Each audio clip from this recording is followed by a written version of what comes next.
America Iran के बीच 2 हफ्ते तक सीज फायर। देखिए, बहुत से लोग ऐसे हैं जिनकी सुबह अभी हुई है, जिनकी आंख अब खुली है, तो उनके लिए अच्छी खबर है आंख खुलते ही कि 2 हफ्ते में ही डील को अंतिम रूप देंगे। ये अमेरिकी राष्ट्रपति डोनाल्ड ट्रंप की तरफ से दावा किया जा रहा है और 10 अप्रैल से इस्लामाबाद में बातचीत होगी। ये ईरान की तरफ से कहा गया है। हालांकि अमेरिका की तरफ से बहुत स्पष्ट कर दिया गया है कि जब तक ट्रंप की तरफ से बयान नहीं आ जाए तब तक कुछ भी श्योर नहीं है।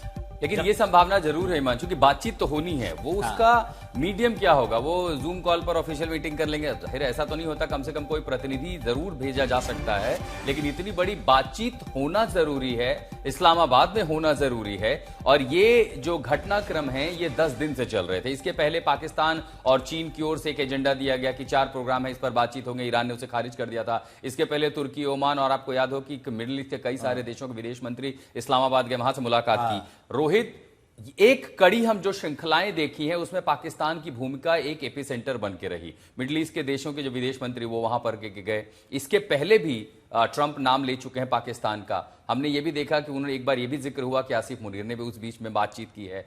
पाकिस्तान की भूमिका खुद से आई या अमेरिका ने उसे खड़ा किया ईरान का पड़ोसी होने के नाते? और ये देखने के लिए कि इस क्षेत्र में पाकिस्तान अमेरिका करीबी हैं, शुरुआत होगी। बैक चैनल टॉक्स की शुरुआत पाकिस्तान में हुई। रिमोट किसके हाथ में था? देखिए, रिमोट बिल्कुल अमेरिका के हाथ में था। अमेरिका जिससे चाहता उससे निगोशिएट कर सकता था, अपने टर्म्स पे निगोशिएट करता रहा है और करेगा आने वाले समय में भी। लेकिन क्योंकि एक हिस्टोरिकली जैसा कि हमने पहले भी डिस्कस किया था कि अमेरिका हमेशा से, क्योंकि ईरान के साथ कोई डिप्लोमेटिक संबंध नहीं है, अमेरिका में जो छोटा सा एक ऑफिस है, दफ्तर है, वो भी पाकिस्तानी एम्बेसी के अंदर है ईरान का। तो आई थिंक हिस्टोरिकली वो सब को अगर हम समझें और देखें तो आई थिंक अमेरिका ने पाकिस्तान का इस्तेमाल किया टू अंडरस्टैंड कि वहां पे कौन सी लीडरशिप है। फिर शहबाज शरीफ खुद इसमें आ गए, कूद पड़े फायर में। उन्होंने कहा हम करना चाहते हैं, हम इस्लामाबाद आप सबको बुलाते हैं। और फिर जब अमेरिका बाकी देशों से भी बात कर रहा था तो आई थिंक कहीं ना कहीं पाकिस्तान के थ्रू भी उन्होंने मैसेजिंग करवाई, आइडेंटिफाई किया कि वहां पे कौन सी लीडरशिप है। और उसके बाद आई थिंक एक सेंट्रल रोल जो है वो पाकिस्तान को मिला अमेरिका द्वारा कि चलिए आप हमारे बिहाफ पे उनसे बात कीजिए, हमारी मैसेजिंग उनको पहुंचाइए और वहां पे क्या चल रहा है हमें बताइए, so that we can take a understanding of कि अगला स्टेप हमें क्या लेना है। तो बिल्कुल उसी के चलते हुए मुझे लगता है कि आज जब शहबाज शरीफ ने बात कही, पहले तो उन्होंने कहा कि इसराइल के कारण जो है बातचीत जो है वो विफल हो गई है। उसके बाद जब ईरान तैयार हो गया स्टेट ऑफ हॉर्मुज के लिए, तो प्रेसिडेंट डोनाल्ड ट्रंप ने जब कहा ये कि हम सीज फायर करते, तो अब फाइनली वो इस्लामाबाद टॉक्स प्रपोज कर रहे हैं। उस पर भी व्हाइट हाउस ये कह रहा है कि देखिए, हम ये नहीं कह रहे कि हम यहां से अमेरिकी प्रतिनिधियों को भेज रहे हैं, ये हम अनाउंस करेंगे। ये इस्लामाबाद या पाकिस्तान डिसाइड नहीं कर सकता कि इस्लामाबाद टॉक्स होगी और कैसे होगी। बातचीत होगी अगले 2 हफ्ते में, इस पे अभी सहमति है। तो इसमें फिर से आई थिंक मुझे लगता है कि शहबाज शरीफ इज थोड़ा आगे चले गए हैं जो भी उन्हें मैंडेट दिया गया है उससे। फिलहाल व्हाइट हाउस का ये कहना है कि अगर कोई अमेरिका से जाएगा और बात अगर इनडायरेक्ट इन पर्सन बात होगी तो वो प्रेसिडेंट डोनाल्ड ट्रंप डिसाइड करेंगे। अभी तक व्हाइट हाउस ने इस पे कोई निर्णय नहीं लिया है, लेकिन Shahbaz Sharif is going beyond his scope और उन्होंने अनाउंस कर दिया Islamabad talk. Will have to wait and watch. Specifically Iran से भी वो कह रहे हैं कि वो बातचीत करने को तैयार है, लेकिन स्वरूप कैसा होगा वो हमें देखना होगा। मतलब माइंड गेम्स खेले जाएंगे, ये बात कही जा सकती है कि अब ये माइंड गेम्स खेले जाएंगे कि कैसे एक दूसरे पर ज्यादा दबाव बनाया जाए, अपनी शर्तों को मनवाया जाए। यही अब पूरी प्रक्रिया जारी रहेगी। माइंड गेम्स मैं नहीं कहूंगा इसे आशुतोष। मुझे लगता है कि प्रेसिडेंट ट्रम्प के या अमेरिका के बिहाफ पे पाकिस्तान कैसे अनाउंस कर सकता है कि कौन आ रहा है और कब आ रहा है, right? I mean technically diplomatically तो वो अमेरिका ही डिसाइड करेगा और निर्धारित करेगा कौन जा रहा है, कब जा रहा है, कैसे जा रहा है। तो आई थिंक थोड़ा सा मुझे लगता है कि एक मैसेजिंग दी जा रही है शहबाज शरीफ को कि होल्ड योर हॉर्सेस, रुक जाइए, हमें डिसाइड करने दीजिए। जब हम तैयार होंगे बात करने के लिए कि हमें कब करनी है, किससे करनी है, हो सकता है 10 तारीख को सचमुच अमेरिका से कोई जाए, लेकिन उसके अनाउंसमेंट तो अमेरिका करेगा ना, पाकिस्तान कैसे कर रहा है? So I think that is a little problematic. लेकिन माइंड गेम्स नहीं कहूंगा मैं ऐसे यहाँ पे आशुतोष। नहीं, ये भी सही बात है कि देखिए माइंड गेम, अगर देखिए इसके इतर क्या होता है कि ट्रंप एक तो क्या कहेंगे, पूरे पहले पर तो भरोसा करना मुश्किल होता है। सुबह हम सो के उठते हैं किसी और खबर के साथ, सोने के पहले जाते हैं तो अब तक वो कुछ और कर चुके हैं। ये जो 40 दिन बीते हैं ना, पूरी दुनिया पर जो संकट आया है उसके लिए तो कई सारे लोग सीधे कहते हैं कि आपने युद्ध शुरू किया, आप ही को खत्म करना पड़ेगा। उन्होंने तो बोला नहीं आओ हम पर हमला करो, अगर आप युद्ध करने गए आप पीछे हट जाएंगे सब कुछ ठीक हो जाएगा। अमेरिका को पावर दिखानी थी। लेकिन क्या इससे अब छोटे छोटे देशों के लिए एक संदेश नहीं चला गया रोहित? अगर आप ताकतवर हैं तो आप उस ताकत के बल पर बड़ी ताकत को झुकने के लिए मजबूर कर सकते हैं। और ये बिल्कुल उसी गल्फ वॉर की तरह, जब हमने देखा कि जब गल्फ वॉर शुरू हुआ, सारे ओपेक देशों ने ऑयल के जो प्रोडक्शन बंद कर दिया, यही वैश्विक संकट खड़ा हुआ। अमेरिका, इजराइल, हर किसी को पीछे हटना पड़ा। ईरान ने भी अब ये समझ लिया है, खाड़ी के देशों को तो बैठे बिठाए बहुत बड़ा हथियार मिल गया है, उनको पता है कौन सी नस दबानी है। जी बिल्कुल। और अगेन ये तो अमेरिका की हिस्ट्री रही है। वियतनाम में भी ना जीत नहीं पाए थे, इराक में नहीं जीत पाए थे, अफगानिस्तान में तालिबान को हटाए, फिर तालिबान को छोड़ दे के आ गए सत्ता वहां पे। तो I mean this has been historically proven. Russia Ukraine की अगर हम बात कर ले, रशिया का एस्टिमेट था कि हम 5 या 6 दिन में कीव पे कब्जा कर लेंगे। वो युद्ध अभी 4 साल से चल ही रहा है। तो आई थिंक हर किसी के लिए, आई थिंक बड़ी सुपर पावर्स के लिए लेसन है कि आप छोटे देशों को ऐसे बुली नहीं कर सकते, स्पेशली आज के जमाने में जहां पे एवरीबडी इज कनेक्टेड, सबकी इकोनॉमी इज कनेक्टेड है। और हालत यही होगी कि इवेंचुअली जाके आपको बात करनी पड़ेगी, नेगोशिएट करना पड़ेगा।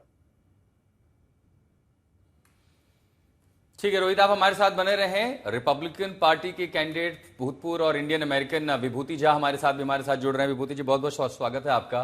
भारत की आज जो सुबह है वो खुशियां लेकर के आई है, और अमेरिका समेत पूरी दुनिया में कम से कम लोगों में एक माहौल जरूर था कि युद्ध खत्म हो। अब वो वक्त आ चुका है। पूरी दुनिया की वैश्विक राजनीतिक पटल से और आपका अपना अनुभव अब आज के इस नए घटनाक्रम, इस बड़ी बड़ी खबर पर क्या कहता है? नमस्कार, बहुत बहुत धन्यवाद। देखिए, युद्ध जब भी रुकता है या नहीं होता है तो ये दुनिया के लिए अच्छी बात है। लेकिन एक बात और भी मानी जाती है कि जैसे रोहित जी कह रहे थे कि छोटे छोटे देशों को बड़े लोग हंटर नहीं मार सकते हैं जब मर्जी हो तब, लेकिन हंटर तो चल ही जाता है।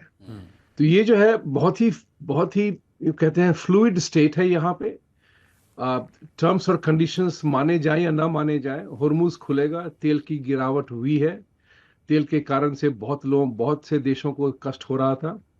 लेकिन एक मुद्दा रह जाता है, जो ईरान का जो 47 साल से जो टग ऑफ वॉर कर रहे थे अपने, ये इसमें अगर एक मुद्दा अगर नहीं हुआ तो मैं समझता हूं कि इस बार ट्रंप छोड़ेंगे नहीं। फिर वो मुद्दा है, अगर ईरान ने पब्लिकली अपना जो कहते नहीं है कि वो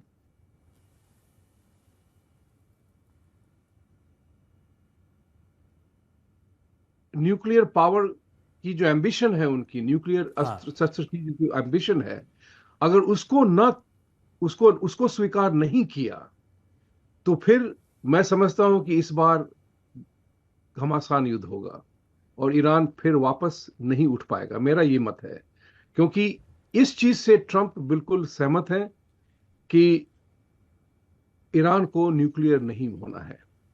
अगर वो कंडीशन अगर नहीं मीट करेगा, वो नहीं मिले, वो ईरान उसको स्वीकार नहीं करता है, हम अपनी फ्रीडम की अगर उसको अपना वो फ्रीडम समझते हैं, तो फिर ये मामला संगीन हो जाएगा मेरे विचार से। ये तो ईरान का रहा है हमेशा से कि बातें करते रहो। उनके उसूलों में तकिया बड़ी चीज होती है, कुछ भी कहो, कुछ भी करो, हमें जो करना है वो हम करेंगे। ये चीज दुनिया समझ गई है साहब, ये दुनिया सब समझती है। आज की तारीख में हमें किसी और के पास जाके कुछ जानने की जरूरत नहीं है, हम सब उसूल समझते हैं उनका क्या है। तो इजराइल से दोस्ती तो नहीं करेंगे वो। ईरान तो इजराइल को रिकॉग्नाइज नहीं करेगा। तो मूल मुद्दे तो जहां है वहीं के हैं अटके हुए। वो कहीं पे निगाहें, कहीं पे निशाना, हॉर्मुज बंद हो गया, हॉर्मुज खुल गया, ये तो मजाक है मेरे हिसाब से। It's not real thing happening. मैं युद्ध के बिल्कुल अगेंस्ट था, लेकिन मैं इस बात को भी मानता हूं कि क्यों कोई अगर हमें क्या ईरान ये बात ऐलान करेगा कि America is death to America को रिसेंड करेगा, कैंसिल करेगा? क्या वो कहेगा कि अमेरिका सैटानिक कंट्री है, उसको मार दिया जाए, तो क्या वो उसको वापस लेगा? तो अगर मूल मुद्दों पे अगर सहमति नहीं होती है और वो डेथ टू अमेरिका फिर भी कहता रहता है, तो मैं as an American I am upset. I don't want somebody to do that. तो मैं भी इस बात पे मानता हूं कि कोई व्यक्ति विशेष मुझ पे, मेरे परिवार पे, मेरे समुदाय पे, मेरे देश पे कोई अगर प्रहार करेगा तो मैं उसके लिए लड़ूंगा। तो विभूति जी, आपको क्या लगता है जो शर्तें दोनों देशों की तरफ से रखी गई हैं, शांति की बात करते हुए 10 पॉइंट्स ईरान की तरफ से भी रखे गए हैं, उनमें यूरेनियम एनरिचमेंट को मंजूरी देने का भी एक पॉइंट उसमें शामिल है। जो शर्तें जो ईरान की तरफ से रखी गई हैं, सैंक्शंस वगैरह, ये तो सब बात की बातें हैं। तो इस पर क्या आपको लगता है कि अमेरिका की तरफ से हामी भरी जाएगी? आपने कहा कि सबसे मेन बात तो यही है, स्ट्रेट ऑफ हॉर्मुज भी बात की बात है।